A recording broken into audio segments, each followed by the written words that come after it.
con cualquier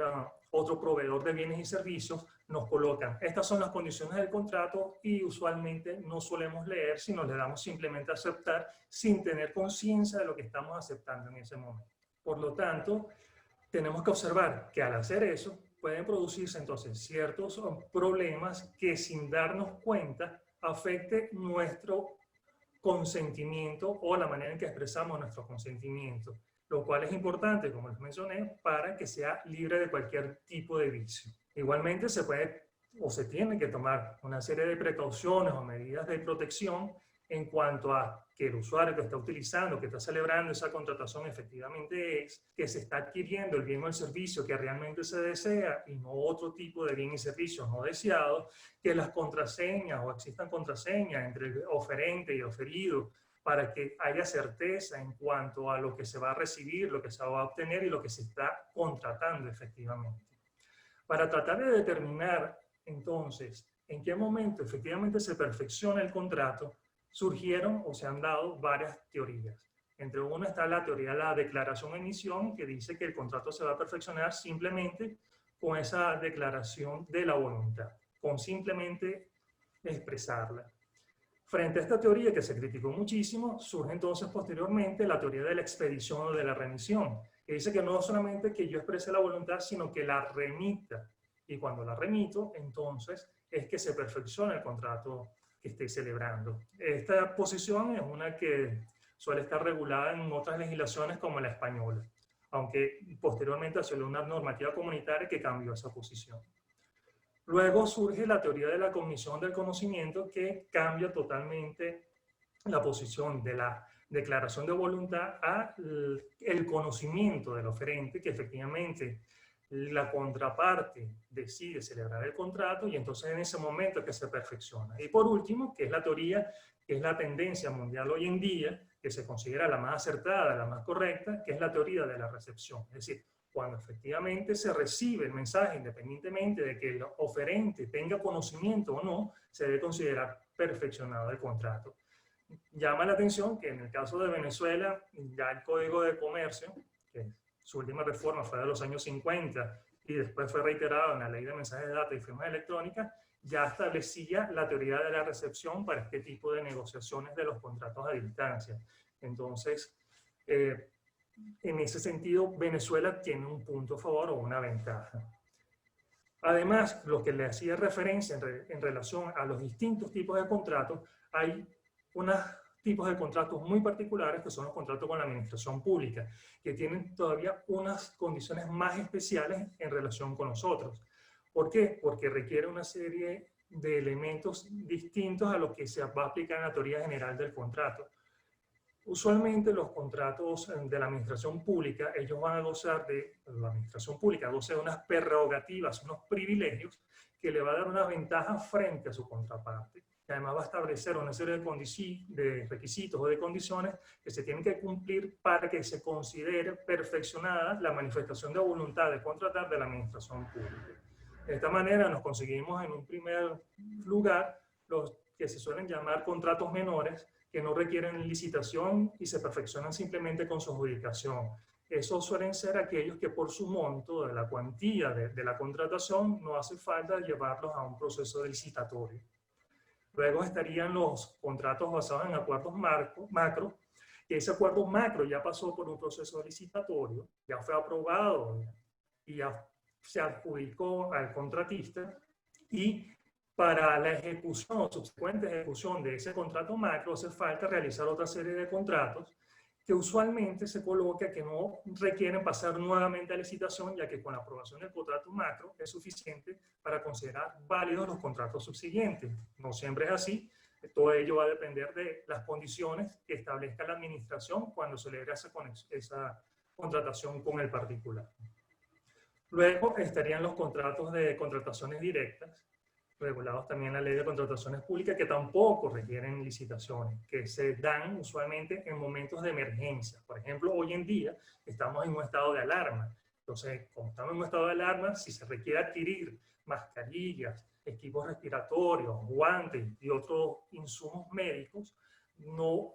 nos vamos a realizar el proceso licitatorio, que toma mucho tiempo, sino se van a realizar contrataciones directas para adquirir de manera rápida esos equipos y poder prestar la atención debida a los ciudadanos. Por último, estarían los contratos generales que, bajo una condición ordinaria, requieren los procesos de licitación. De esta manera podríamos mencionar o considerar que los tipos de contratos a distancia pueden ser realizados por el correo ordinario, y inclusive a través de ese correo ordinario puede tener diferentes tipos de presentaciones o formas de realizarse, ya sea a través de catálogos, los contratos hechos por teléfono, que es cuando se llama por teléfono y dice usted quiere comprar apúrese, le dije yo. acá, así, vamos, pide la pizza o pide la cachapa y se la manda. Estarían los contratos también por televisión, que sean aquellos pay-per-view, los que recordamos todavía cuando existía DirecTV, estaba ese ítem, ese canal que decía o que ponía las películas de último estreno, y si nosotros queríamos verlas, las suscribíamos, las pedíamos, y allí estábamos contratando que nos dieran el servicio para ver esa película y nos iban a cobrar posteriormente. Estarían los contratos por radio, estarían también los contratos a través de los medios informáticos, la computadora, las tablets, los celulares, etc. Aunado a toda esa retahíla de contratos que existen y que los abogados suelen conocer y manejar, que tienen el derecho en general, han surgido en base a estas TICs, a estas tecnologías y nuevos medios de comunicación, otros tipos de contratos. Estarían, por ejemplo, los contratos directos, donde el pedido y el pago del envío de los bienes intangibles o servicios se produce en línea, es decir, como estamos ahorita nosotros conectados online. Estarían los indirectos, que también lo utilizo a través de las contrataciones online, pero como señaló el doctor Guidón, dependiendo de la naturaleza del contrato, requiere que me llegue el producto, porque adquirí un bien y necesito que físicamente me llegue ese producto a la casa para que se termine de perfeccionar. Porque si me llega el producto y el producto no es el que yo solicité, no es de la talla que yo quería, no es el color, no es el modelo, yo puedo devolver ese contrato y es lo que se llama rescindir el contrato. Luego estaría una clasificación según los agentes intervinientes, que aquí hay una subclasificación de la variedad que se pueden dar. Se pueden dar entre de empresa a empresa, conocido como business to business, entre empresa y consumidor, business to consumer, entre consumidor y consumidor, o entre empresas y gobierno, o entre consumidor y gobierno, o entre gobierno y gobierno.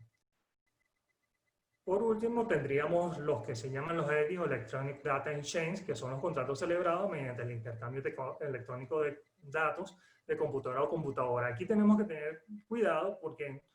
no nos estamos refiriendo a ese contrato que yo elaboro en Word, lo tengo en un archivo y lo remito a mi contraparte de mi computadora, él lo recibe a su computadora para revisarlo y hacer sus observaciones o decirme si lo va a aceptar. Allí yo no estoy perfeccionando el contrato, lo cual es diferente a que yo esté conectado en línea, mi contraparte también, y de computadora a computadora él me está ofreciéndome a través de una subasta, por ejemplo, en eBay o en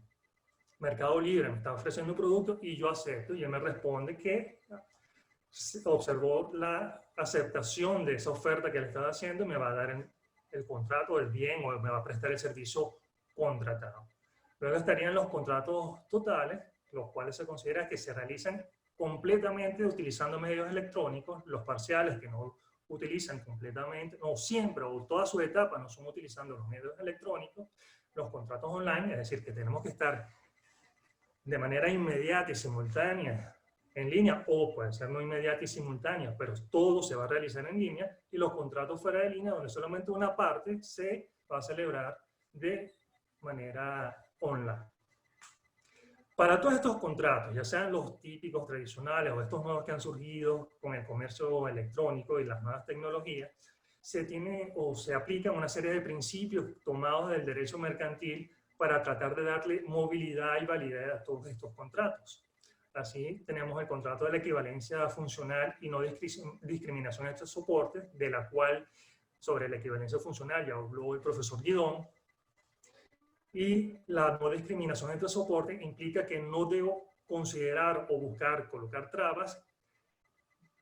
en cuanto a qué tipo de hardware o software tienen que usar las partes. Yo puedo utilizar cualquier hardware o software para realizar este tipo de contratación. La neutralidad tecnológica, es decir,